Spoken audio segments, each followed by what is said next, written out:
Good morning, ladies and gentlemen. It's certainly a pleasure to be here in Vienna.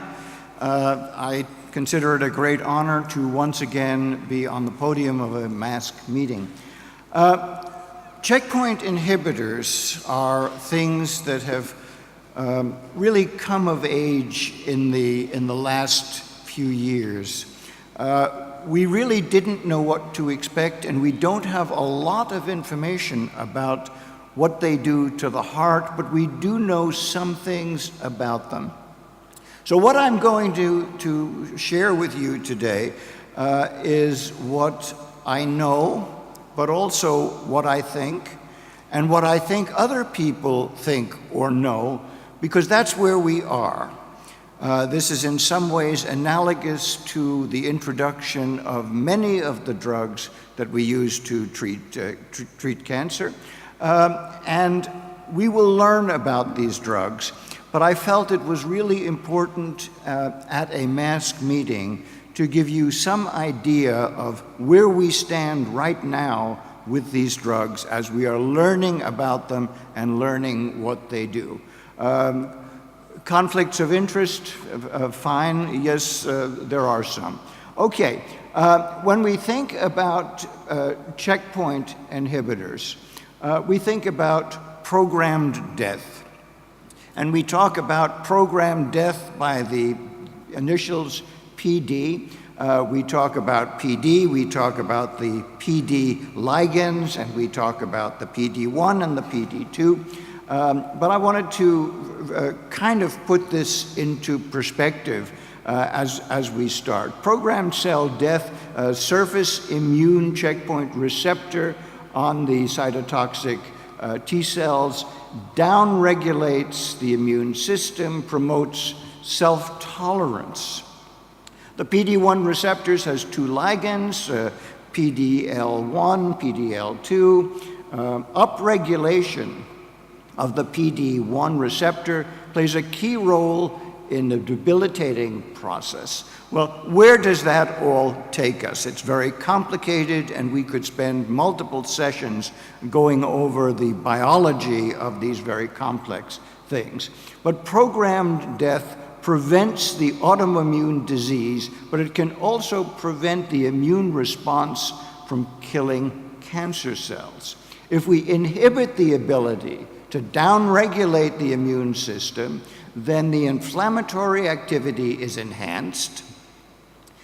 It allows the immune system to attack tumors, and the inhibitors are therefore used with varying success to treat some forms and an increasing number of forms of cancer. Rather than to try and be encyclopedic and list lots of these different drugs, I've just put four of them up here. Nivolumab, we abbreviate it affectionately and we say, oh, that patient is on Nivo. But nivolumab acts by blocking the negative receptors of T cell activation, thus drawing the immune system to attack the tumor. Okay, another one, and equally used, especially at our center, the MD Anderson Cancer Center, is pembrolizumab, or what we affectionately call Pembro. Targets the programmed cell death and receptor of the lymphocytes. Was initially approved to treat metastatic melanoma, now approved for any unresectable or metastatic solid tumor. It's the first FDA-based approval on tumor genetics rather than tumor site. And I think this is very interesting. This may be a trend, and certainly something that I think is fascinating. Durvalumab, okay, blocks the interaction of programmed cell death. Details of that are on the slide, and I've made all of the slides available to anyone who is interested. Ipi was one of the first approved, a very interesting agent. It's a monoclonal antibody. It activates the immune system. Okay, indications initially was for metastatic melanoma. Now it is being used more for earlier stages. Studies are ongoing for small cell cancer, bladder cancer, hormone refractory prostate cancer, and other tumors. So these drugs as a group are being increasingly used, and they're being increasingly used earlier. It used to be almost a shot in the dark, and I'll get back to that later, a shot in the dark of, okay, we've tried everything else, let's try this. As we're learning more about these drugs, we're using them increasingly. This is rather a complex slide, borrowed from one of my colleagues. What I'd really like, though, to focus the attention on is not so much the initial uses, but on the bottom, the side effect profile of these drugs. And as you can see, the most commonly associated side effects are diarrhea, fatigue, nausea, vomiting, pruritus, and rash. This is complicated in that these bars have various color gradations for more serious side effects, and also some of them are used in combination. But we can summarize this in rather a simple way. If we look at diarrhea, the range is really going to be 12 to 22. If we look at the percent of patients who would have this side effect if they were treated for a year, we come to 14 to 26%. Fatigue, 24 to 35%. Nausea, 14 to 35%. But I draw special attention to that because there have been more serious side effects. That's grade 3 to 5 side effects of nausea and vomiting, especially with pembrolizumab. Pruritus, also in the same range, and rash. Well, that's all fine and well, but we're here today to discuss cardiac problems with these drugs. What do they do to the heart?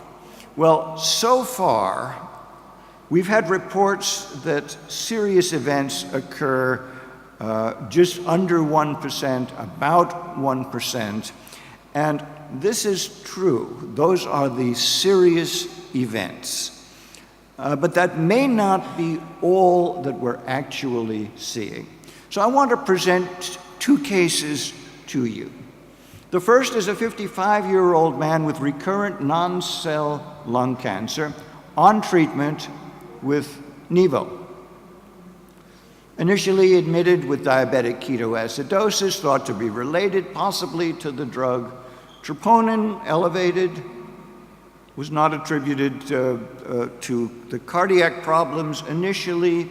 What really is going on? The patient, unfortunately, had progressive symptoms, was readmitted 3 weeks later with sustained ventricular tachycardia and cardiogenic shock. An immediate coronary angiogram was undertaken. This patient had negative coronary vessels, clean, no evidence for ischemic disease. But if we look at the electrocardiogram, we can see a number of things that make us very concerned.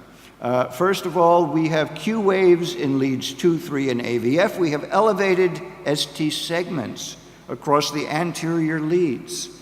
If this patient came into the heart hospital across the street rather than the cancer hospital, we would say immediately this patient has coronary event and would be rushed to the cath lab. Something there in the face of normal coronary arteries is going on.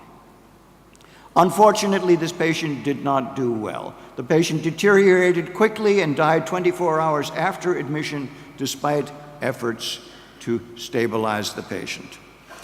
This patient, really as a great favor, his family allowed an autopsy under the circumstances. And I'd like to show you some pictures. They're in some ways similar to the ones that have been published, especially in the New England Journal, but these are of this particular patient.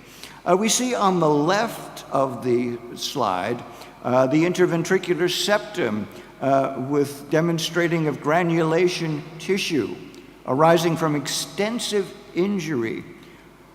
On the right, we see infiltrations. We really can't see all of the details at this magnification. If we enlarge a little bit, we see a moderate, generally thought of as a low cytologic evaluation, and we see more of this infiltration, and we see effects also on the vessels. If we increase it higher, we can see the T-cell inflammation. So this is a patient who developed severe myocarditis based on presumptive exposure to this type of drug. And we see this rarely, but it happens. And these cases are being reported, and the 1% incidence may be on target, maybe even a little lower. But I'd like to present to you a second case, one that's not that clear. And this is the case of a 61-year-old Asian female, no cardiac history, no cardiac medications, but a significant cancer history. Her prior treatment include 5-fluorouracil, additional therapies, cisplatin, radiation, Nevo, Erbitux, taxanes, steroids. She had been treated extensively. In 2016, found to have metastatic disease to the liver, and in 2018, a new checkpoint, one of the investigational drugs, was started. Now, the dates on the cardiograms that I'm going to show are really quite important. Certainly, this is not a normal cardiogram, and it shows left axis or left anterior fascicular block.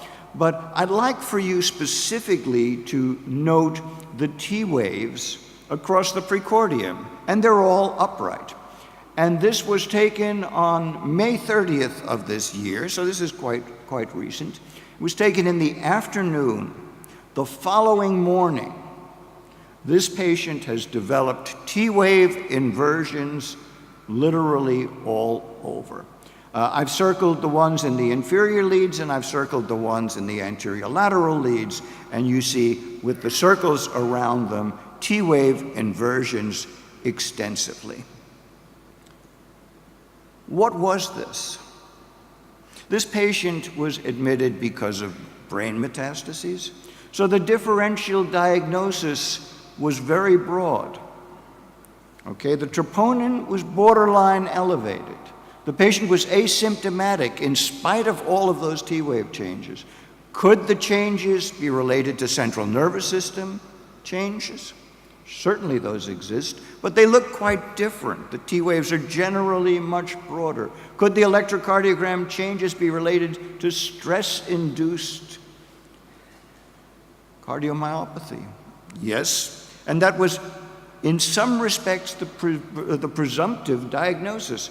But could this also be changes that were related to the checkpoint inhibitor myocarditis?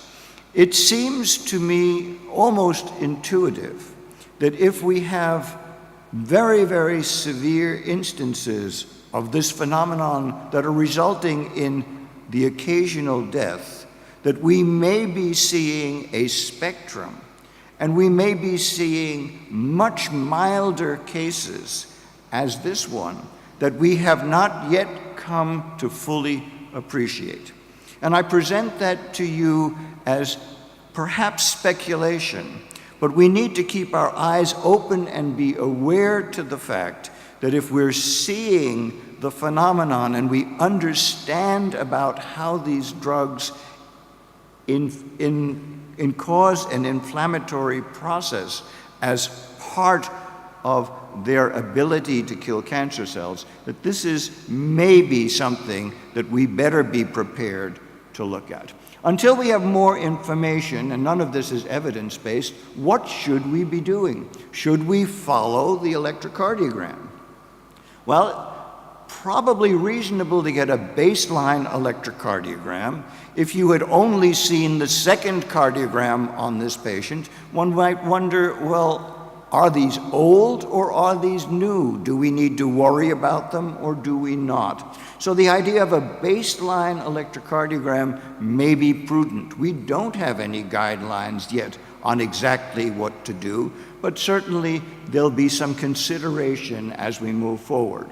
Should we follow troponin I, and if so, when? A single troponin may be prudent at some time, but when?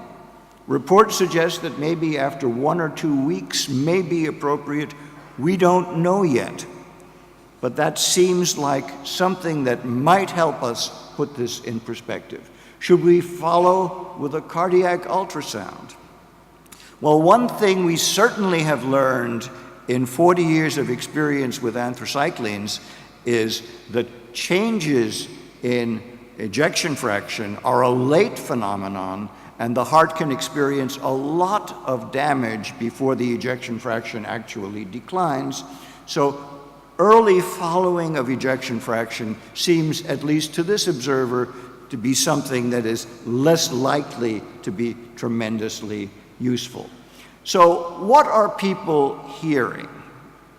Well, I pulled an article from the New York Times in February, and the Times reported 4 patients, all of whom had a rare and aggressive form of ovarian cancer, were treated. The group included Ms. Sosa, 28-year-old woman who lives in Portugal. Ms. Sosa received NAVO. Reports suggested a dramatic and unanticipated response, and the New York Times went on to report others. So do we have now a cure for cancer? Well, if we think about cancer as a spectrum, and at the high end of responses, yes, there may actually be cures with these drugs, but certainly not in the very broadest sense. Well, so much for the non-healthcare professionals. What are healthcare professionals reading? Okay, a widely cited NIVO melanoma trial, 1 and 2 year survival rates were 62% and 43% respectively. Non-small cell cancer trial, 17 of 117 patients had an objective response, as assessed by independent radiology review. 13 of the 17 had ongoing response throughout the trial. So 13 out of 117 is certainly not trivial, but it's also not overwhelming. Okay, among 1,861 patients with advanced melanoma, overall survival 14.4 months, 3-year survival 22%. And then there was a plateau. And this is very encouraging and very important. But are those 21% cured? Hopefully. And some may say yes, but we still have to wait a while to convince others that this represents a cure rather than a remission. Advanced cutaneous squamous cell cancer, response 13 of 26 patients, or about 50%. Response 28 of 59, 47% in a phase 2 trial. Duration of response greater than 6 months, so 27% had a response of greater than 6 months. So we're talking about definitely important drugs. Bear in mind these drugs are being increasingly approved by the Food and Drug Administration as first-line treatments.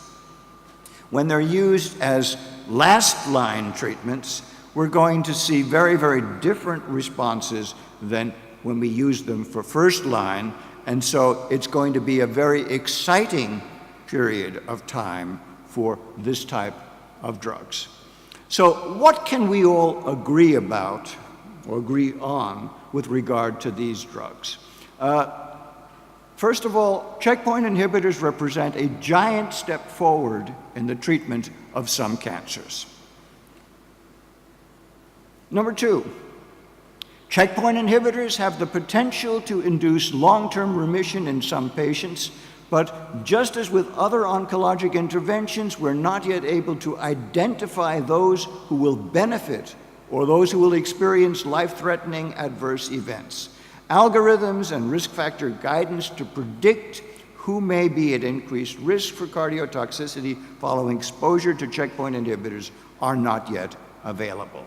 Number 3, cardiac adverse events exist in the forms of myocardial inflammation, contractile dysfunction, and dysrhythmias. In rare instances, these events may be severe and can be fatal.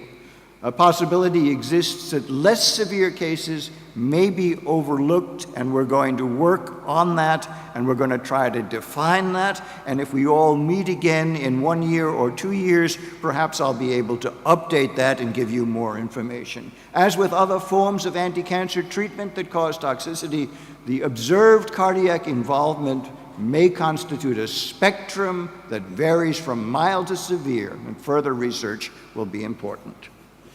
Much must still be learned regarding these agents, to some extent by giving these agents after exhausting all standard treatments. We're shooting in the dark.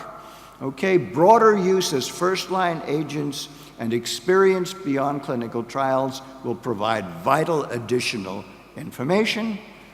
Treatment strategies for cardiac events have included high-dose corticosteroids and other drugs. There are no broadly accepted guidelines for the management of these patients, although most get steroids. No specific identifiable agents or antidote to reverse the process exists at this time.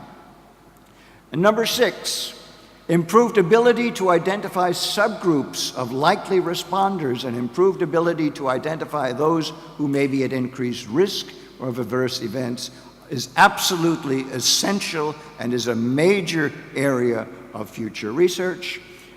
And number 7, checkpoint inhibitors are exceedingly costly. Many cost more than $100,000 for a course of treatment. Beyond efficacy and safety, future cost-effective analysis should provide estimates of costs for a quality life year per patient. At present time, the cost of these agents is unaffordable for most individual patients. The drug costs are problematic for society and are a matter of serious public health debate regarding utilization in the absence of strong evidence for broader benefit among those undergoing treatment. So in summary, Pembro, Nivo, and Ipi, okay, are the most important ones. Inhibit programmed cell death pathways used for metastatic lung cancer, melanoma, and an increasingly group of other malignancies. Increasingly used as first-line therapy. Unleash T cells to help fight malignancy associated with a broad array of autoimmune side effects, including potentially fatal myocarditis. And treatment involves high-dose steroids plus or minus other agents. Ladies and gentlemen, thank you so much for your attention.